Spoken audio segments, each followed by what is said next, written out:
Hello everyone, and welcome back to another installment of The Real Podcasters, the show where we like to cover all things movies, TV shows, video games, and a bunch of other things in no particular order. My name's Regan, as ever, and I'm joined once again by my irradiated squid of a co-host, who's busy having some food, so he's going to start choking again. It's Dan. Irradiated squid of a co-host. Yeah, I'm nice like that. I mean, I've been called worse. You really have. Like, Oh, I'd have to go absolutely. back through at least the previous few episodes and just sort of seeing how absolutely moronic the insults have been on that one. But hey ho. So, thank you very much for tuning in to this week's episode. We are going to be delving into Doctor Who and the Daleks 60 years later from 1965. So we've already covered Doctor Who for its 60th 2 years ago. We're now doing it again in 2025. Just a slightly spoiler different alert. version. Yeah, spoilers. I mean, spoilers. One of these is better than the other, but we will get into all of that. Dan, why don't you give us a brief synopsis of this thing that was made somehow? Okay, well, basically you've just got the synopsis for Doctor Who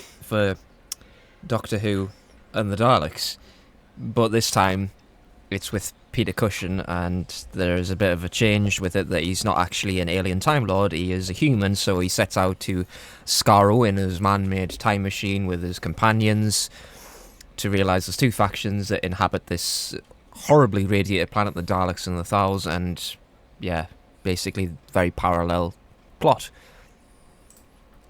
But in Technicolor.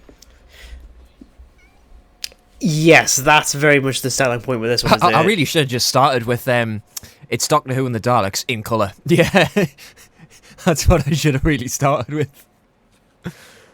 But then it might have confused our audience, because then you get is it the one from like 2023 where it's Doctor Who and the Daleks in colour? Yeah, doing basically the. It's probably a good thing I padded out the synopsis. Yeah, which is funny how both of these aim to just trim down the original plot of the serial. One of them does it better than the other. But yeah, one of them is... The big selling point is in colour. In terms of my initial history with this thing, my first knowledge was actually of a giant Dalek toy from my good friend Jordan. He had one of the... I think he had the red and gold one, actually. I didn't know about the movie until... significantly later. I had a tall remote control one of the red one, but I don't think it was the one from this particular one. It was the one from the next one, 1050 AD. Right. It was the red Dalek with the it's the same Dalek, except it just doesn't have gold on it. Yeah. So I didn't see the movie until significantly later. I think I saw it maybe around 2018, 2019, when both movies, I think I found... Bloody hell. Yeah, I mean, quite late. But the only reason I had it was because... The first time I ever saw it, I was a nipper. Well, to be honest, though, I mean, given the sort of legacy that this film has, in that no one in the fandom really talks about it, which is a bit unfair, to be honest. I think I've seen worse Doctor Who stories, especially involving Daleks. I mean, like I've already said before, when we covered the original serial, I'm not the biggest fan of that serial anyway. I think it's way too long. So it took us a while to actually see these, and I got both of them in Sainsbury's, actually, back in the day. Sainsbury's of all places, pretty not reasonable HMV. price. I know, right? Yeah. Not the usual stomping but I ground. think I'd actually... No. Well, I mean, again, 2018, 2019, I have no reason to go anymore. But what that does mean is that I did see this movie before I saw the original Dalek serial. So there is that. Actually, I think that was the same for me, to be honest. Okay. Yeah, because this was the taster of what the Hartnell year one would be. I only ever saw years and years ago, newspapers used to hand out like these little one part of old Doctor Who episodes. They used to come in this paper that my dad used to get. and I remember there was a Hartnell one. It might have been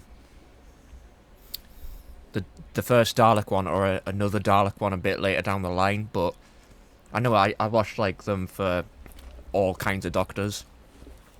Okay, I wasn't actually aware of that one. So it wasn't just the Hart. Yeah. I mean, it was a thing years and years ago, but they used to just give you like this little DVD, and it was just a first part of an episode or a particular part of an episode. Right. Okay.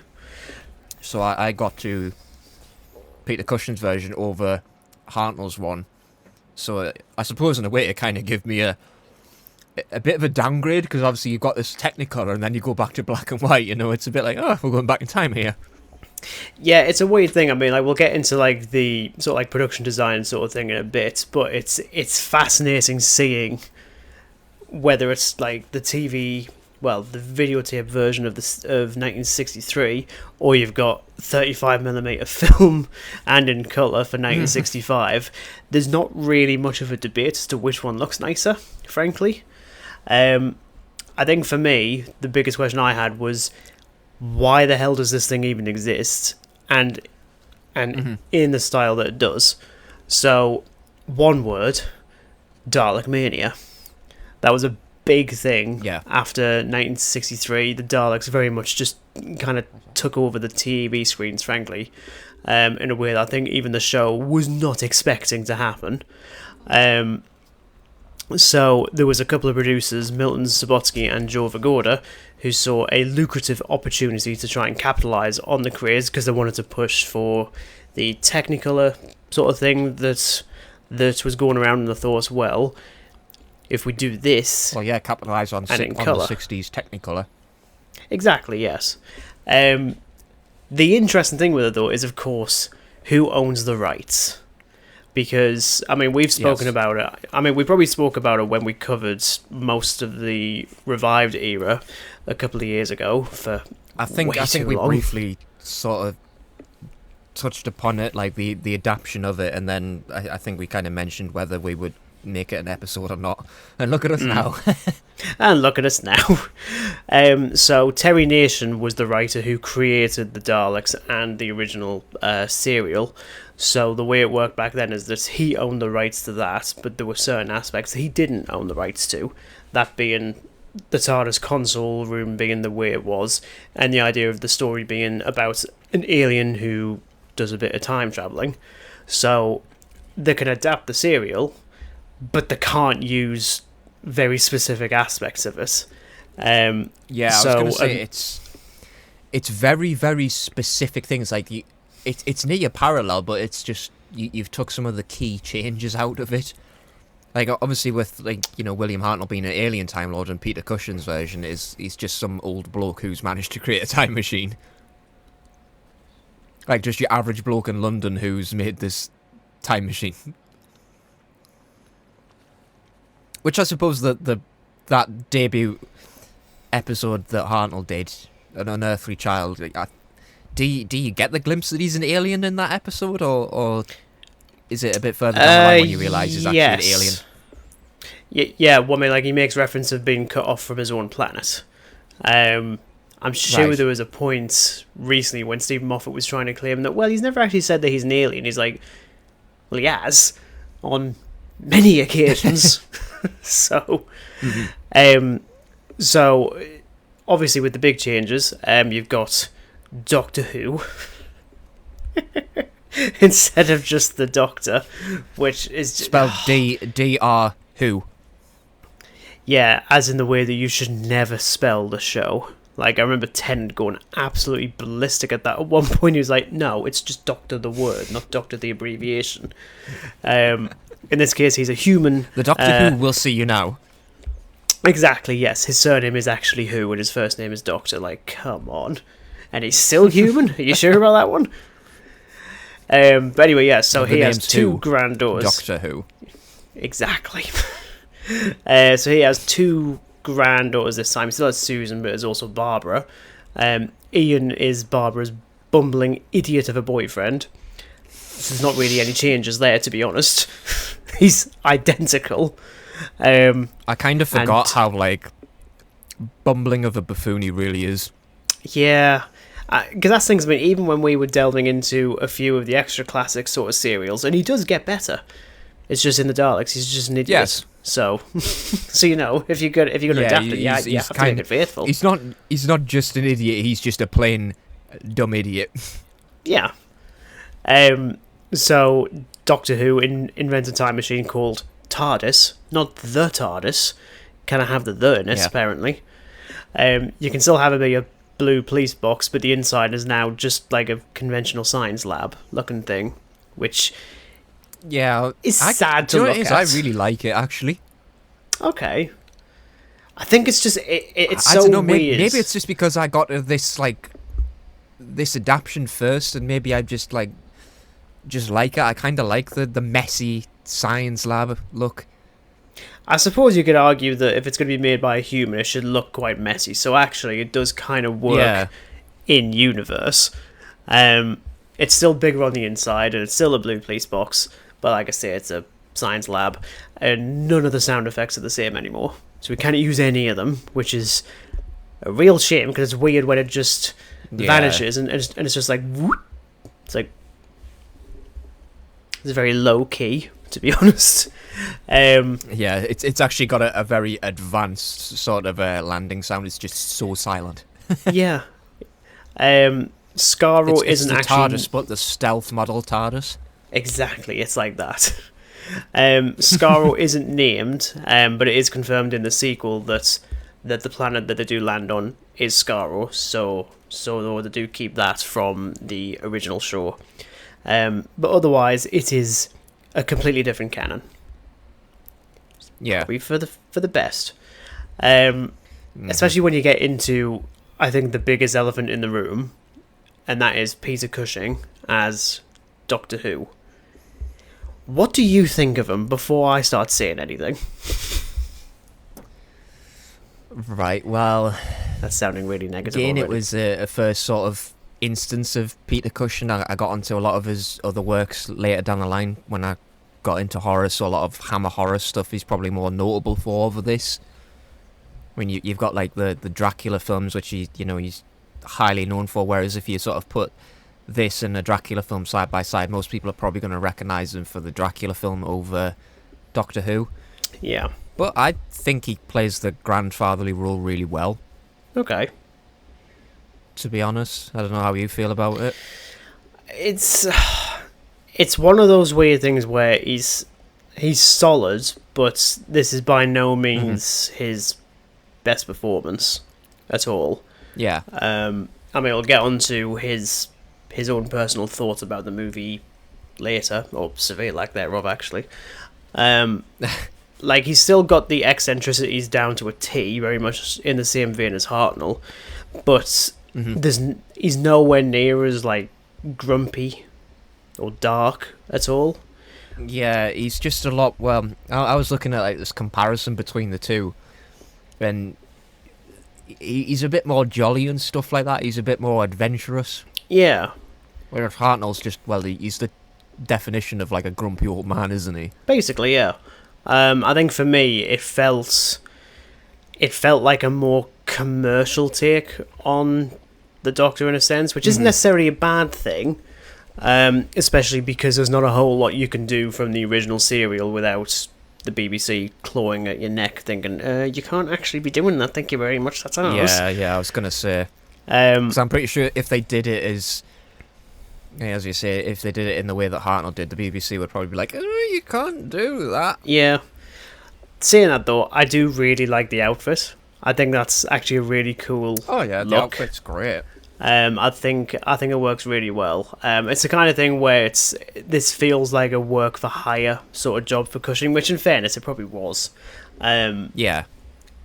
Before, he's not given a whole lot to do. He is just kind of along for the ride.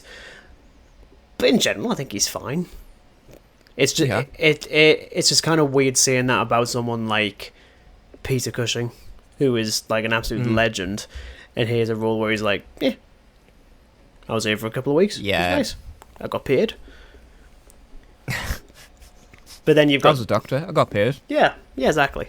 Then in general, with the other three, with Barbara, Susan, and Ian, again, they're all kind of fine. I mean, Ian is... I will say... Oh, God.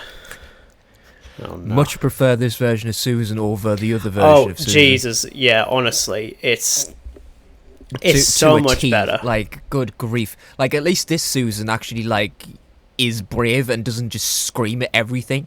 Yeah, it's weird how I think at first I didn't like it because they're, like, de-aged her even more, so she's basically just like a junior.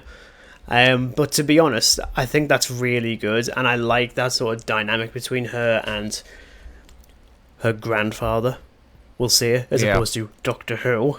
It's a stupid name. But I really like it. I really like it a lot. I think it's really sweet, and I think for me, that's the moments between the two of them is probably my favourite bits from the movie. I think it is actually really nice. Yeah, I'd say that. I mean, particularly the when they kind of hatch a plan to escape the city of the Daleks, and they come up with this plan to basically trap a Dalek, and well, Ian becomes a Dalek, and they make their escape. There's some really great stuff between Susan and just all the characters, to be honest. Yeah, it's especially when you talk about like the specific moments where they do very much reference the original serial, because I think this movie actually does a better job at trimming down the fat on the original serial than it does with the Daleks. Oh god, yeah. Which, in fairness though, that was always going to happen because this one isn't a hack job. They haven't just like cut scenes out to try and trim it down. It is just its own adaptation. There is still a fair amount of plodding around, mostly just hiding in, well, waiting in prison cells, being like, should we turn off the electricity yet? No, we'll wait. We're going to wait. Because for some reason the Daleks are basically dodgems in this, which is quite funny when you say that out loud. Yeah. Doctor Who and the... Doctor Who and the Dodgems. And the Dodgems. Oh Doctor Who and the Dalek Dodgems, my god. Which, that'd be a whole other film. It's just like pushing Daleks against each other. Yeah. Which, speaking of, obviously the Daleks are given a redesign. Not by much, to be honest. They're just wacky with colours and are significantly taller. Oh, wait, hang on. They did that in 2010 as well. Huh. And I like both. I can distinctly remember us talking about Series 5 and me being like the biggest defender of the Paradigm Daleks, because I already knew that these were actually the inspiration for that, and you can see why.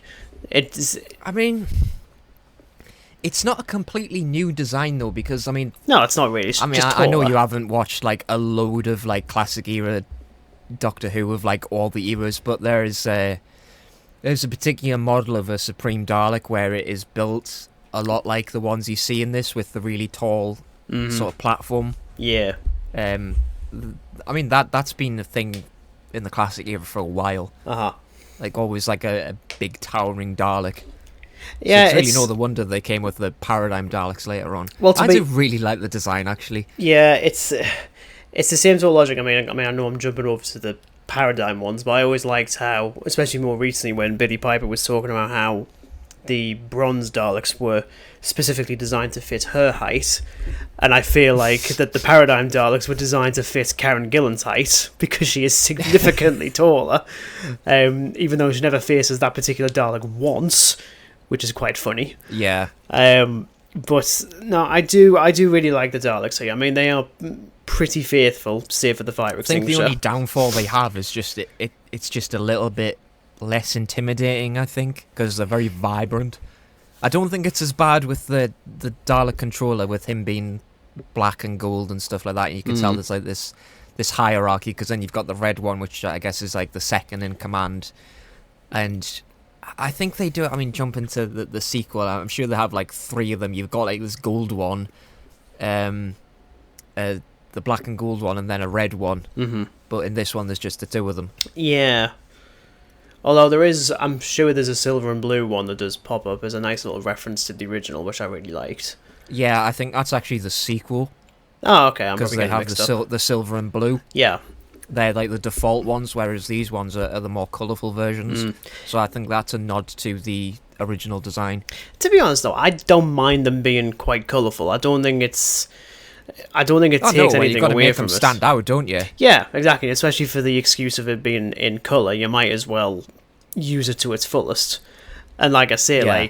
like production design wise, because as we get into trivia on the production, it had a budget of £180,000, which is about £4.5 million a year. It's actually quite good. Bloody hell. Yeah. So the sets and the costumes visually are so much better.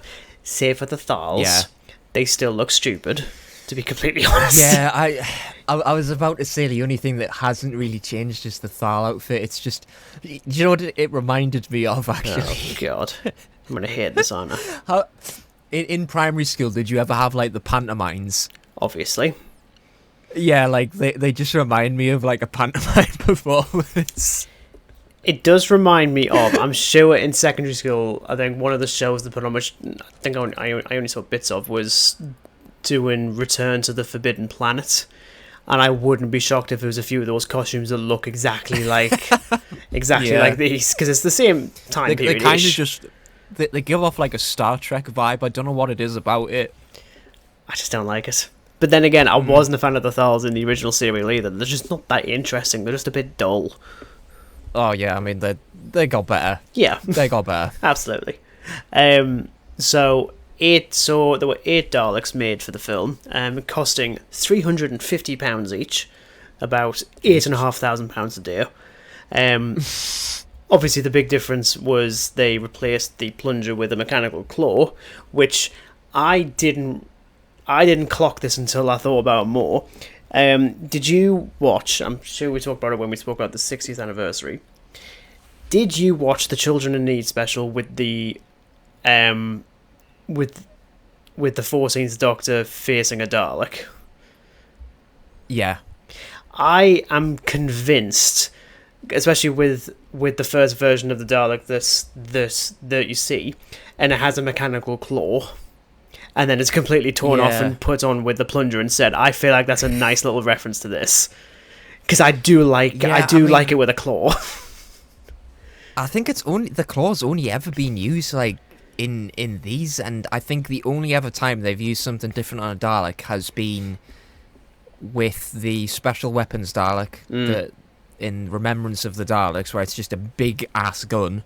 Yeah, and then which is you beautiful. get the Christopher Eccleston episode. I think it's like one of the last ones before he regenerates, and you get the Dalek with like the welding claw thing. Which is exactly what I'm I think that's the only time every other Dalek has had the plunger, the classic look, I guess. I've always liked the claw thing because I think it just makes them a bit more interesting because they've got like all these buttons and stuff they press with them. Exactly, yeah. So it actually makes sense in they're not just there for reason. Like they actually get use. Yeah. I mean, reviews at the time for the entire film were fairly middling. I think more people were just interested in the option to see a version of Doctor Who in colour, even if it's not the version that they're actually used to on screen. Peter Cushing, though, this is quite well known because he's never really said anything about these movies prior to his death. Really? No. So even in his autobiography, he doesn't make a mention of it once.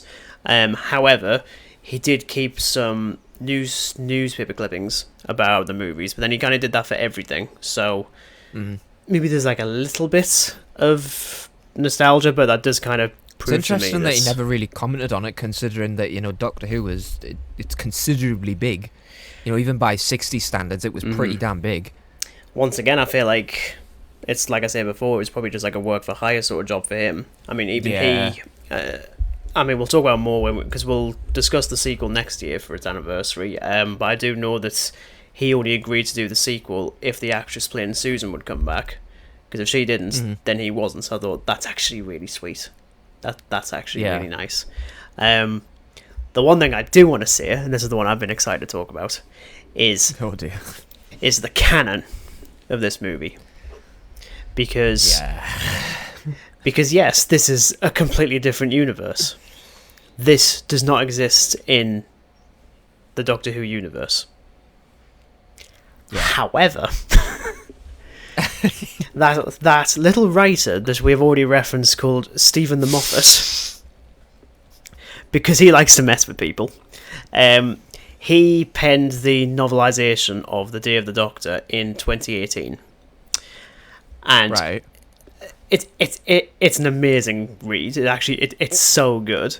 One of the lines in it talks about how these Doctor Who movies actually exist within the continuity as movies that exist. So people had made movies about the Doctor's life in the 60s featuring Daleks, and Right. the waistcoat that Peter Cushing wears is actually meant to be a gift from one version of the Doctor. And I was sat there thinking, See. that is completely nonsensical and really stupid, but you know what? I actually quite like that. I think that's a really cute way to try and acknowledge that, yeah, these things exist.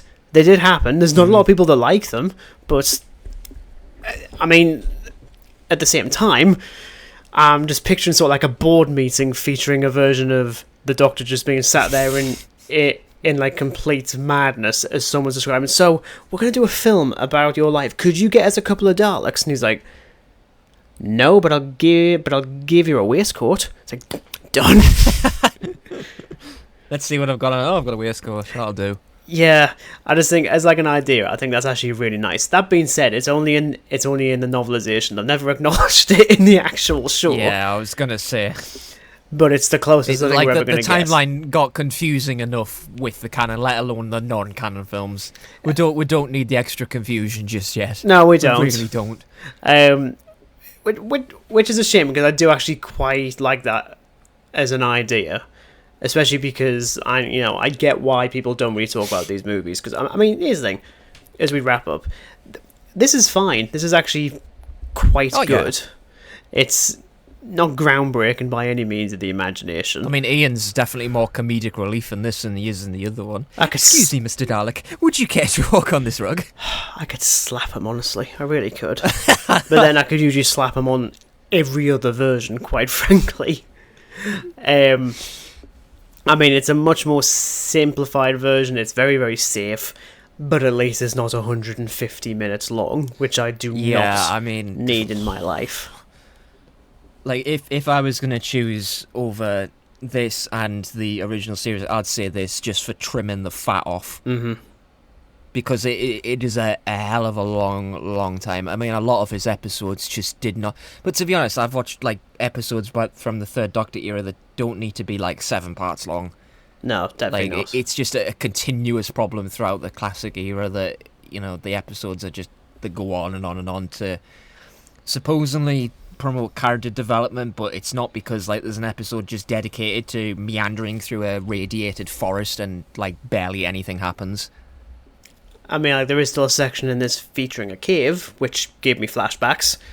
Bad flashbacks. I was like, no, bad flashbacks. No. Like, just like get out God of that cave knows immediately. How many episodes of bloody Doctor Who and the Daleks of just cave episodes? I'm sure it was at least 2 episodes. Yeah, I think I ended up like watching one of them and then just skimming through the other one because I just did not care. Mm. I just wanted the Thals to get to the city and just watch everything else. Like, I just wasn't interested in the caves. That's fair. That's very, very fair. But yeah, like I said, we'll talk about the sequel, Daleks Invasion Earth 2150 AD, which just rolls off the tongue. Utterly. Like, who designed these names? But yeah, we'll talk about the sequel next year for its 60th. Spoilers, I do think the sequel's stronger overall. Yeah. And especially considering it's got one Bernard Cribbins in it, so I'll go and cry again. That's just what happens now. Yeah, like pre-spoilers, yeah, I do think it's miles better, and I've definitely rewatched the sequel more than I have with this, like stupidly. At this the point, amount of times I watched that, I don't know how I haven't like burnt the DVD or anything out as a kid. I really don't know how I didn't do it. I mean, speaking of August 2025, I have only seen the movie once, and I still think it's better. So we'll see how many times I'll watch it before seeing that one. I'll just not buy the 4K steelbook for that one. That one's actually way too expensive. I don't know why I got the steelbook. It was just there. I was like, yep, okay. When the opportunity presents itself. Hey, if I get a chance to see a tech a Technicolor Dalek in 4K, I'm bloody taking it. You know what? It was the best way to watch it. If I seize the opportunity to see a Dalek in 4K, I'm taking it. Yeah, absolutely. But anyway, that has been our thoughts on Doctor Who and the Daleks from 1965. So thank you very much for listening. Gratefully, hasn't gone on for an hour. Thank God for that.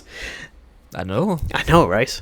Now, when I look at the schedule next, we can blame Disney on this one. Because for yes. Yeah, you already know. So, originally the plan was to cover Thunderbolts again, because I was under the impression it would have been on Disney Plus at this point. It's not. It is out on physical media, which is mental. I don't know how that's worked out.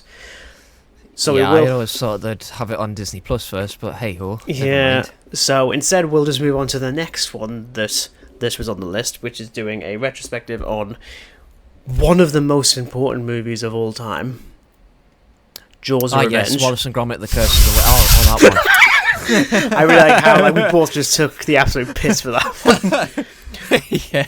Wallace isn't until was it October or November or something? I forget when. Actually, you're probably looking at I think October.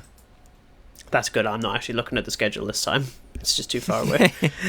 No, we are going to be talking about Psycho from 1960. So actually 5 years older than this one, as it turns out. Mm-hmm. That wasn't the plan. As I say, it was supposed to be Thunderbolts. Thanks, Marvel. So we'll be back very, very soon with our thoughts on Psycho 65 years later. So we'll see you then. And until then, it is goodbye from Dan.